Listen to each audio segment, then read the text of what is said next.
আসসালামু আলাইকুম। দেশ আমার টিভির সংবাদে সবাইকে স্বাগত জানাচ্ছি। আমি জিহাদ হাসান। ভাগ্যকুলে বীর মুক্তিযোদ্ধা গাজী জুলহাসকে রাষ্ট্রীয় মর্যাদায় গার্ড অব অনার প্রদান। শ্রীনগর থেকে মোহাম্মদ তারিকুল ইসলামের প্রতিবেদনে।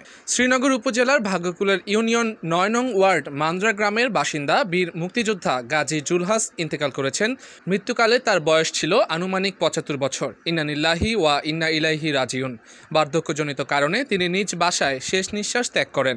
সে শ্রীনগর উপজেলার ভাগ্যকুল ইউনিয়নের ৯ নং ওয়ার্ডের মান্দ্রা গ্রামের মরহুম আবেদ আলী গাজীর পুত্র। তিনি মৃত্যুকালে তার ২ জন পুত্র সন্তান ও ১ জন কন্যা সন্তান সহ বহু আত্মীয় স্বজন রেখে গেছেন। জানা যায় ৩০ জুন সোমবার রাত ৮টার সময় তার নিজ বাসায় ইন্তেকাল করেছেন।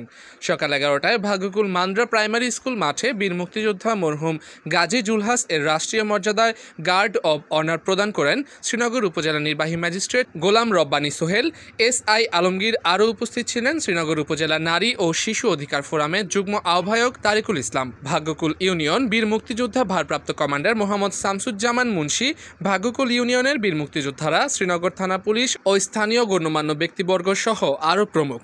মান্দ্রা ও চারিপাড়া কবরস্থানে তাকে দাফন করা হয়। তার মৃত্যুতে এলাকায় শোকের ছায়া নেমে আসে।